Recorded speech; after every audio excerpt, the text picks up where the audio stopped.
Thank you. Thank you for having me. I'm really looking forward to giving this presentation. I've worked on it for a while. You know from the title that something happened 20 years ago today. So it's exciting to be with you all. I see that you have a very active chapter, and you should be proud of that. That's awesome. We'll go ahead and get into the presentation, and hopefully all the technology works. I'll try to recall that that English was my first language. So when I talk about this loss, some of the things that you're going to learn are the red flags that led up to the catastrophe, to the explosion. And we're going to take you through how myself and another engineer investigated and figured out what the ignition source was and what the fuel leak was so that we could continue we could rebuild the plant. And then finally, we'll talk to you about all the improvements that went in and how those led to 1 year later an event that didn't happen. So with that, let's get into what the facility was. And I want to just move the slide. There we go. So 180 million cubic foot per day processing capacity. Wet gas in West Virginia, so we had a lot of liquids to process out of that gas. You can see several 100,000 gallons per day of liquid. We had rail car loading, we had truck loading, and we had pipeline to get these liquids away from the site. This picture is to show you basically how old the facility was. It was built before PSM, so they had to learn PSM after they already were operating the plant. But first, let's talk about who I am and why you should care about hearing from me. I've been in the industry for quite a while. I worked in power plants for the first part of my career, then in corporate risk management for electric and gas utilities. I am now working for an insurance broker, and I help represent all of these technical clients that we have to the London markets for insurance. I've been going over with clients since actually I was a client when I worked in the utilities. I was going over. And it's exciting. It's fun to go over and explain technical risks. As mentioned earlier, I do like to use artificial intelligence to write the web blog, energyriskengineeringinsights.com. And if you have a topic or you have a question, shoot it to me and I'll be happy to help you use AI to get an answer. And then, as mentioned, I do like to caddy in these live tournaments. You guys are doing your walk challenge. When I walk around one of these golf courses, it's about 17,000 steps and anywhere from 8.5 to 10 miles. If my golfer hits the ball straight, I walk less. If my golfer goes back and forth, then I walk 10 miles. So that's what I do, and that's who I am. What are we going to learn today? We're going to talk about red flags, okay? You're going to see some things that are warnings that this explosion and fire were going to happen. And pay attention to the red flags because that's where the lessons learned will pop up. The other thing that we're going to do is look at the importance of audits and following up on the audit recommendations. You'll see that this facility was warned numerous times that what was about to happen or what we're going to see could happen. They knew they were ignoring the audit results that were going to give them the warning. And then finally, we'll talk about how PSM works if we give it a chance. All right. So how did I get started in this company? Well, they had merged a power company with an oil and gas company. And I had come from an electric and gas company, so I had some familiarity with LNG, cryogenic propane, with railcar loading, with various hazards that would be involved in the gas processing. That wasn't the only risk this company had. They had 27,000 megawatts of power generation. They had, at the time, they were reactivating the largest LNG import terminal in the United States on the East Coast. A few years after it was activated, it only received a few ships before it was converted to an export terminal. Today, it may serve dual roles. I don't work there anymore, so I don't recall. But that was just one of the risks. Another risk was they had, if the United States at the time had 3 trillion cubic feet of natural gas storage.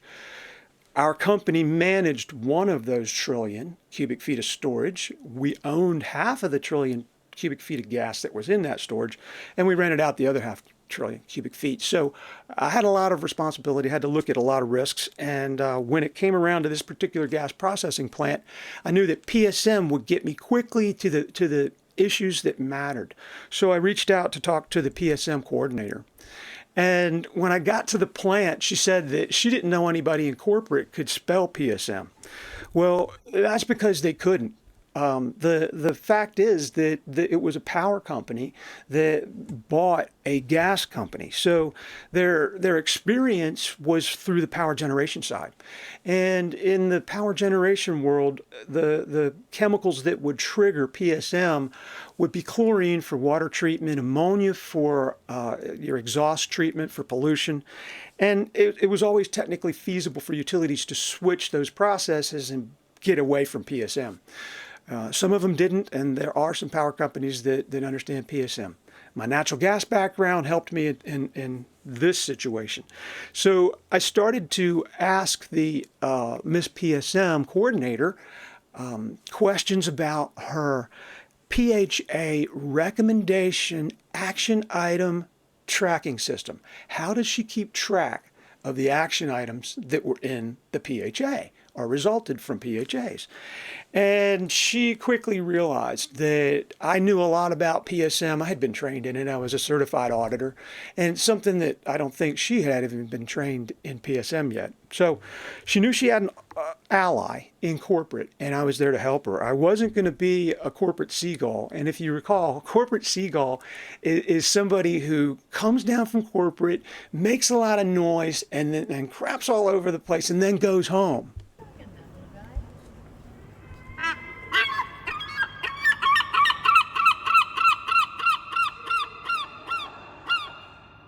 Say big boy pants golf. Say big boy pants golf. Is there any voice in this? All righty. So the next thing that I found out was that this PSM coordinator worked directly for the plant manager. And the problem, from my nuclear background, and I'd worked in nuclear power plants for several years before working for this company, I knew that the quality assurance groups, the safety groups, the regulatory compliance groups, anybody that had oversight responsibilities, they couldn't really report through operations. When they reported through operations, there was a possibility that they're going to have a conflict of interest. And we'll talk about the conflict that came about at this facility. And recall that PSM was just getting started. They didn't have a staff of PSM people. What they had was a PSM coordinator whose her main job was basically the chemistry of the plant. Another problem that I found out was that everybody assumed that she was responsible for PSM. How many of you guys have had that same situation where people think that the PSM coordinator is responsible for everything to do with PSM? It was a problem in the early days, and another red flag. Keep paying attention to these red flags. All right, now this one was a bad one. The employees were warned by their representatives not to help the employer. Don't help the company write procedures to operate the equipment, even if it would make it safer for somebody to operate that equipment, because they were told that if they helped write the procedures, anybody could run the equipment and their jobs would be in jeopardy. They were afraid to help, but that was just one of the kind of things that we were facing back then. I even tried to inject a little bit of fire protection when I first got there. I said, guys, you handle a lot of hydrocarbons and there's plenty of ignition sources. We need to consider fire protection. And they immediately told me I didn't know what I was talking about, that you don't put a gas fire out and that you don't put water on gas fires. I know all that. I was trying to cool the steel. What I didn't want was a chain reaction. So I've talked to the folks for a little while. Now I want to look at the paperwork and see just what were other people uncovering, because that's an easy place to start, right? There's someone else already did this review. They already looked at it, already made recommendations. Let me get a feel for the responsiveness to the recommendations. Are they following up on the recommendations or not? That was the first place I wanted to start. And I saw that right away they hadn't taken into consideration their maximum inventory of hydrocarbons. How can you do fire modeling when you don't know how many hydrocarbons you have? How can you do release scenarios when you don't know what your content of hydrocarbons are? That was a problem. This was also a problem, another red flag. They were running this plant without knowing what the safe operating lower limits, upper limits for their temperatures, flows, pressures. They didn't know them. They didn't know the consequences of deviation. It was a problem. And since it's Halloween, let's just say it was scary.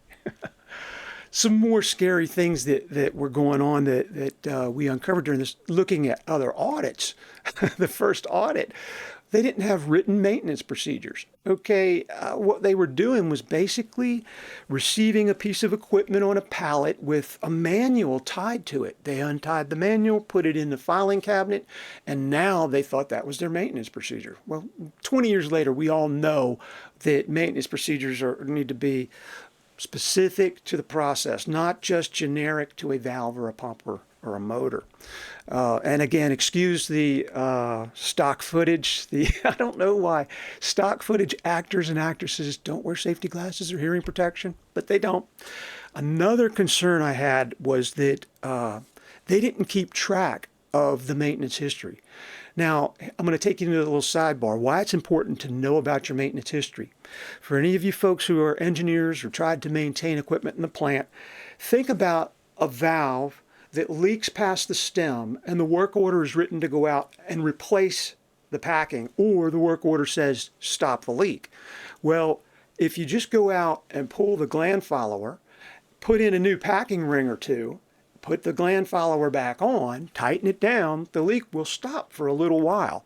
The problem is it may come back in a month. And the next guy that comes along, he's possibly going to just put another couple packing rings on top again because that worked last time for a little while. Well, where are the packing rings going? They're going down the body of the valve and out into the process. We don't want that. How do we stop that? When we go fix a valve, we look at the maintenance history, and if we see that it wasn't repacked properly last time, if it was just topped off, we want to shut the system down, pull the wiper rings out, pull all the packing rings out, pull the bottom wiper ring out if it's still there, put a new wiper ring in, put your new packing rings in, and make sure that the seams on those packing rings don't line up. Okay, if you're only putting a new one in every month or so, they may be lining up the seams, and you might actually have a leak that you could have prevented. So we need a maintenance history. Training. This was another thing. I saw so many scary things. I kind of wonder how the explosion held off until Halloween, actually. I was there 2 weeks before Halloween, so I barely missed the explosion, and I'm glad I did. But the training was amazing. So they had an emergency shutdown system, right? You pull one thing, the whole plant shuts down, all the gas gets sealed in, and it's safe, supposed to be safe. Every time there was a grid disturbance or a power outage, they would get an alarm on that system that told them it was out of service because it didn't have power. A modification was performed to add a universal, uninterruptible power supply, a UPS, so a backup power supply so that when the ESD system lost power, it wouldn't go down. Well, the operators are running the plant, there's a brownout, and they know that they should get an alarm. They don't get the alarm. They don't get the alarm because it's got backup power, but they don't know that because they haven't been trained. So they think their ESD system is not working. They think the alarm system is not working, and really everything's working. But they weren't trained. We don't know if they would have tried to use the ESD system if they thought it wasn't working. That was a problem there. Okay, we were looking for smoking guns. You want to know what really led to this explosion and fire? I kind of pinned it on no written lockout tagout procedures. We all know about putting plugs in drains so we don't have a single point of isolation now. This is one of the lessons that led to that kind of a practice, that we know to put in that plug. They didn't have a procedure to tell them to do it, and it wasn't done. Our plant was so good that our plant manager actually had 2 smoking guns. Yeah. Believe it or not, he had 3 employees who were not trained to operate a cryogenic flammable process. They're out there running the plant. I think sometimes that I was lucky that the explosion was 2 weeks later. Scary. This was in the audit report, and you guys take a look at the words and tell me if they don't look like the plant manager told the PSM coordinator to write this statement. This is the first compliance audit which has regarded the PSM program to be fully implemented. Huh? I don't know about that. Let's look at the very next page of that audit. It said that the pre-startup safety review was not audited. No PSSR was conducted. How can you have a fully implemented PSM program that didn't look at PSSR? I think back in those days, what was happening was this PSM coordinator was being told what to write by the plant manager. All right, another red flag. Now, the thing is, the folks that were doing these audits, they weren't trained in PSM or in auditing. It was a new concept. I fortunately had worked about 8 years in a nuclear power plant before then learning about PSM, and so it was a little bit more natural for me. I kind of knew what the ideas were and what we were looking for in audits. So I got to go out and take a look myself. Well, some of the things I saw, I'm looking in a 2003 audit, and they weren't considering previous upgrades. In fact, I started looking, and in PHA, there was so many things. We're not going to go through all these, guys. I know that it's the end of your day. I don't want to bore you to tears, but what I want you to pay attention to is block alarms. Block acknowledgement of an alarm. So what that means is that if there's an emergency or some event happening in your plant, and the control room just lights up like a Christmas tree, you can push a button and all the alarms silence. All the noise goes off, and you wait for the next alarm to come back in. Well, sometimes you get level switches, you get pumps that start intermittently, and the alarm that it's not running may not just come right back in if you're not trying to run it. So this block acknowledgement can erase very important information. And if we still have that sort of configuration, we need to work away from it. We need to work at making sure that the operators have a coordinated prioritization of their alarms, because it's important that they can focus on what matters, and that they're really not trying to take on the whole role of the engineer, the designer, and everybody in figuring out what's the priority of these alarms.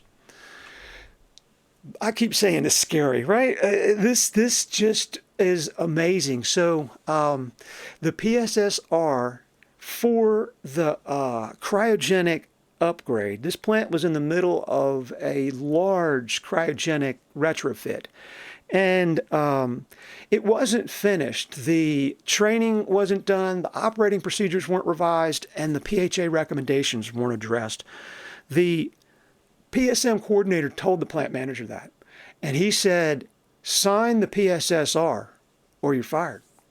So she signed it, and away they went. And now I'm there after the fire asking her, why did you sign this document? It's there in writing. And she said, well, my boss told me if I didn't sign it, I'd be fired. I said, well, if anybody had been killed or injured, you could be looking at some serious penalties here. So everybody, if you're ever being asked to sign a document that's false, be careful about that, because the consequences, are going to be out of your hands when that happens.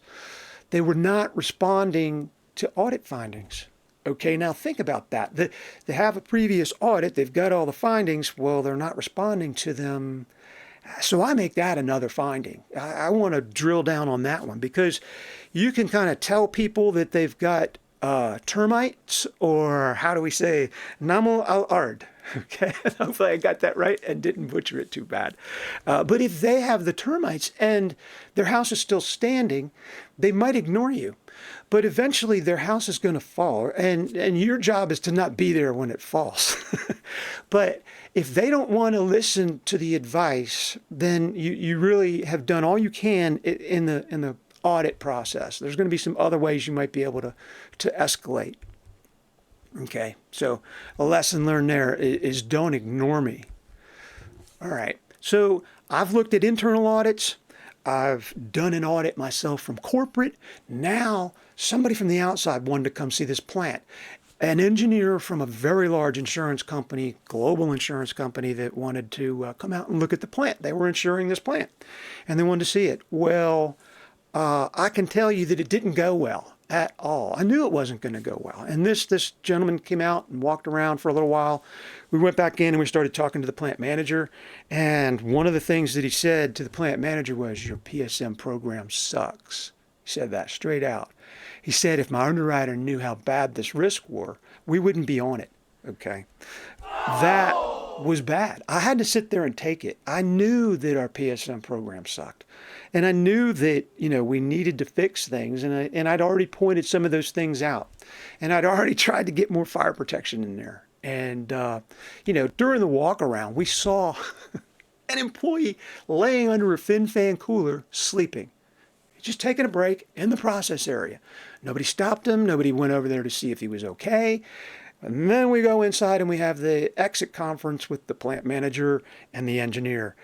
That was how that audit went. So 2 weeks later, this is what we were basically waiting for.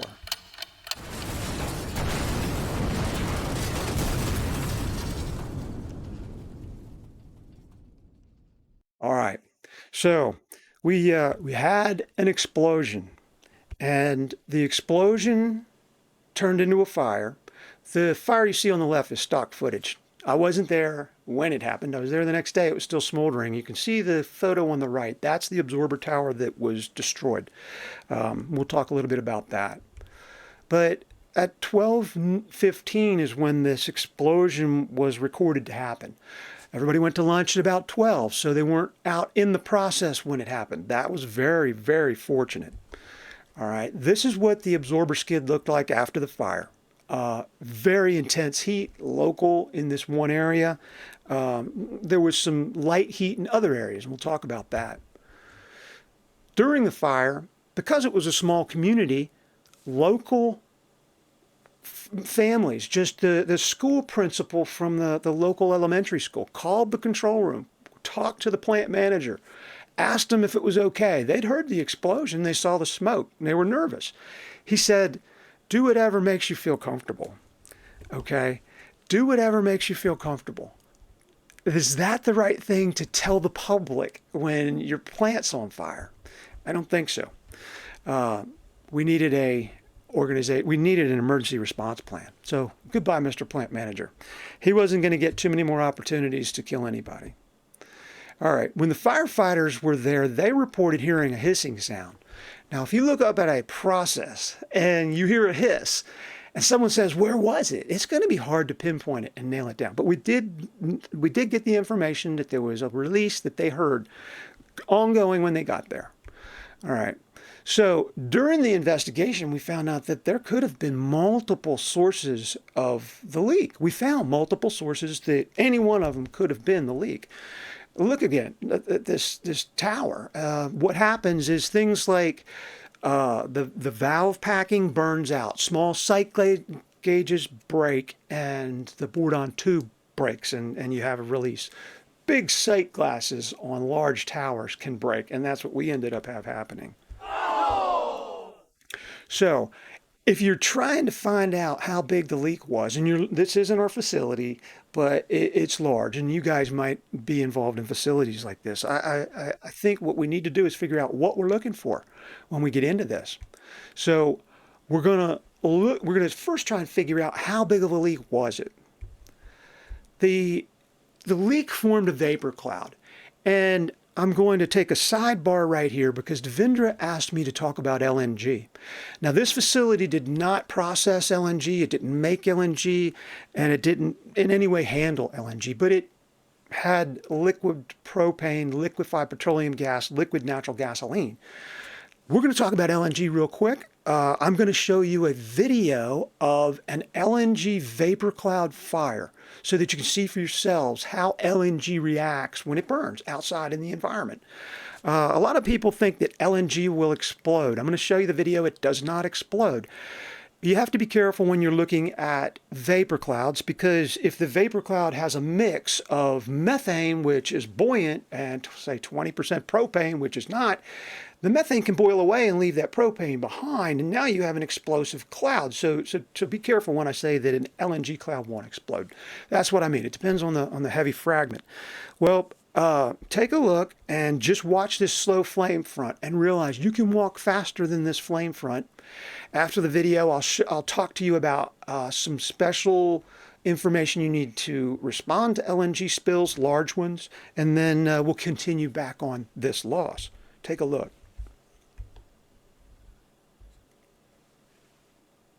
The video is not sped up. It's not slowed down.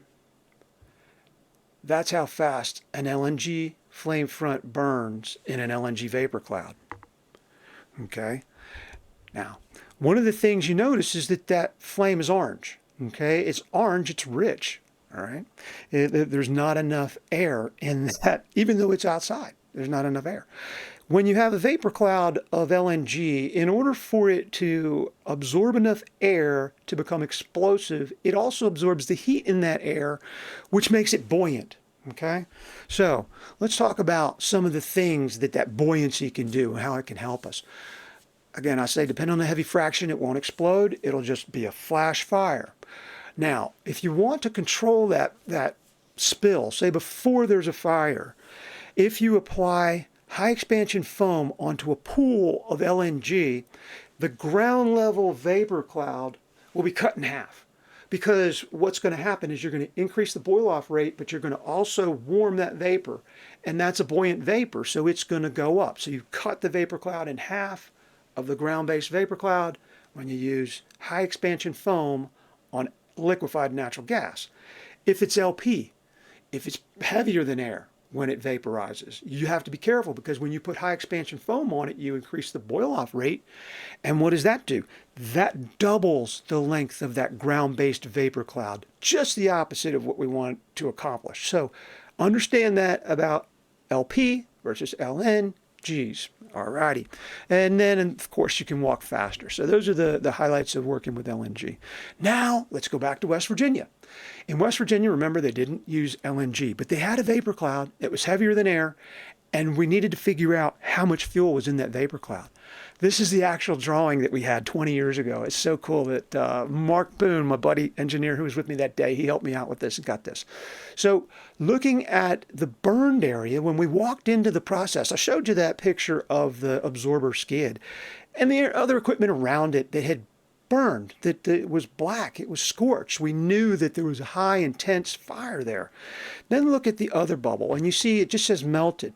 And what we're seeing there is anywhere in the process where we saw, say, instrument tags just barely melted, or we saw plastic that was twisted or deformed, just some evidence that there was some heat there temporarily. We felt like that identified to us where the vapor cloud boundary was because the fuel burned up, it caused some slight heat damage, and then it was gone and nothing else was exposed to burn. So that gave us an idea of the size of the vapor cloud. Well, once you know the size of a cloud, there's actually formulas that tell you a release of this many gallons will make a cloud that big. So we did the back calculation. We took the gap procedure, ran it backwards, and figured out after all the math and all the thinking and everything that we were trying to figure out that it was going to be a small leak, all right? A small leak that was going to look like this. Something that, was packing out of a valve or something small. We weren't looking for a broken pipe, and that was very helpful. This kind of tied into what the fire department said, that they'd heard the hiss. Okay, talking to the fire department and talking to the plant people, doing the interviews, what we found out was that the valve that was hissing, they could hear this valve hissing, and they had to go close it the rest of the way at the end of the fire. We found out that the operators the day before were conducting a lockout tagout without a written procedure.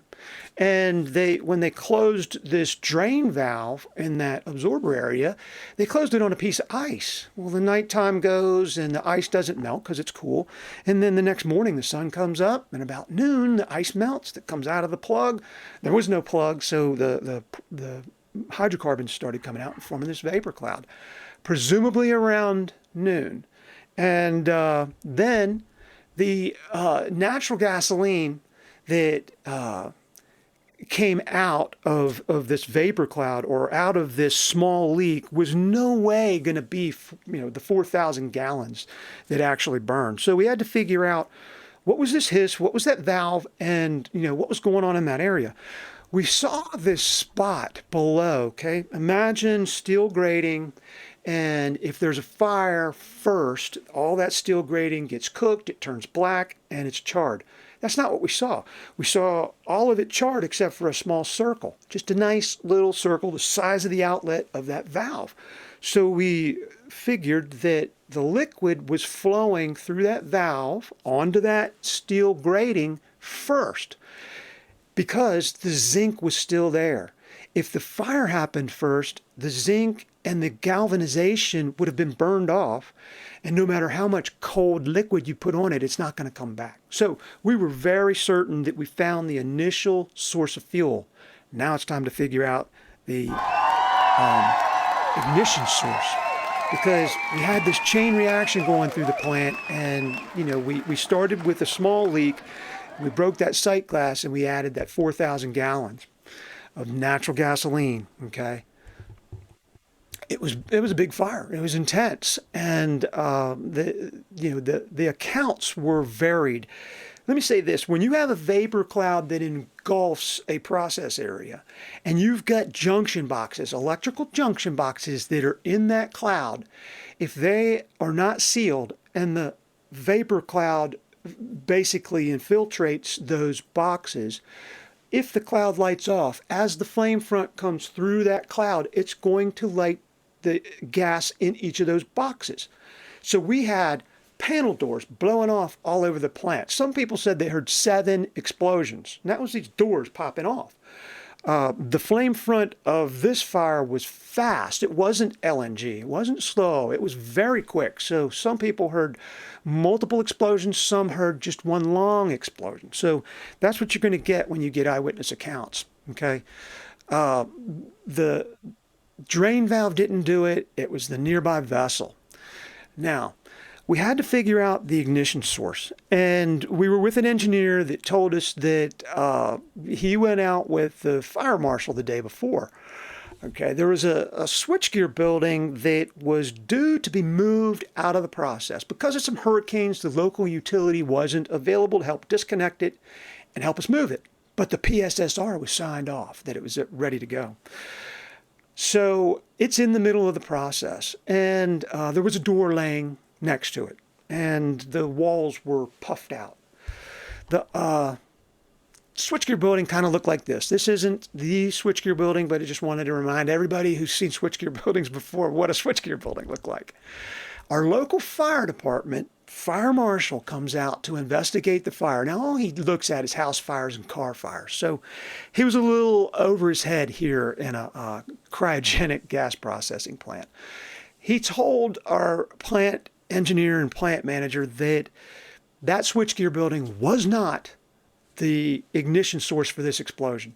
He said that what happened was the fireball from the vapor cloud burning consumed the oxygen in the air so fast that it created a vacuum. And that vacuum sucked open the door of that building. I don't think so.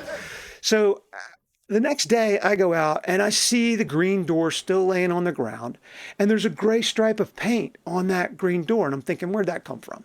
And I see there's a little square gray panel next to this green door. And that's where it came from. Where'd that gray door come from? I turned around and looked inside the,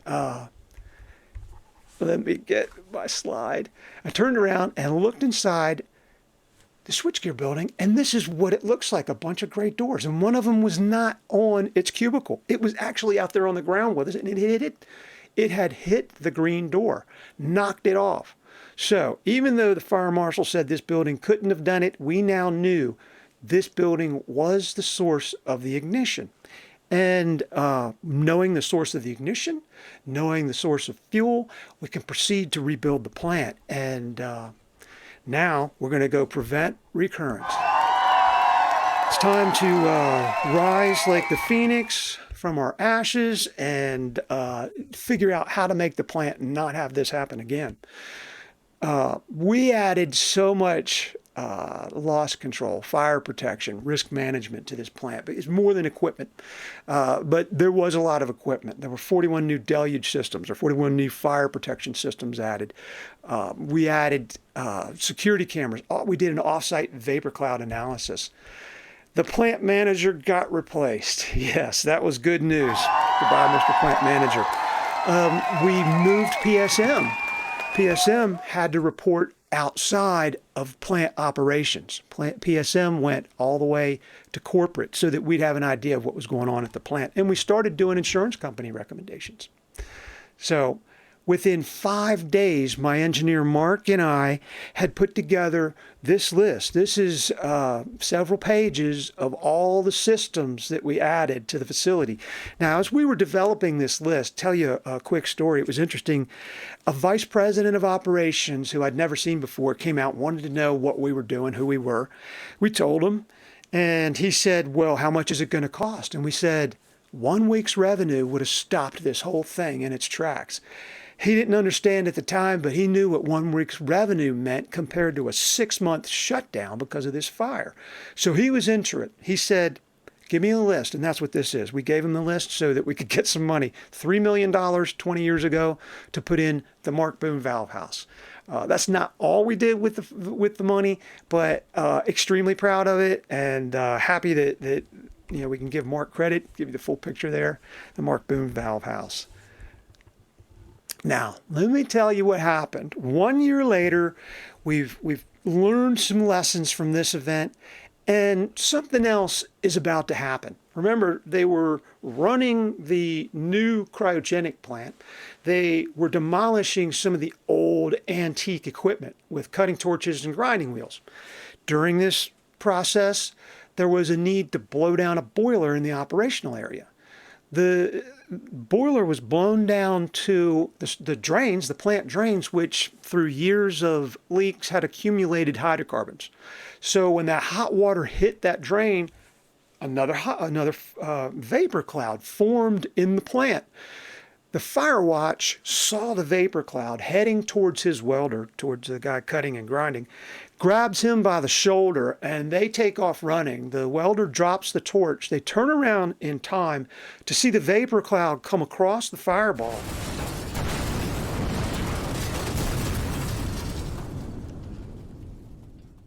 That's what we got. A reminder of last year. But the neat thing was this time, they had a sprinkler system there. It operated, and it was a deluge system. Not this one. You guys can see that this is a regular closed head. But they had a deluge system operate, and it knocked this fire down to nothing that would endanger the plant. So PSM will work when it's allowed to. And I think with that, I am ready to take questions. I will hopefully see if I can hear you guys. And if I can't, I have a question for you real quick. How many red flags were there? Let's open it up and see if we're hearing it. Hopefully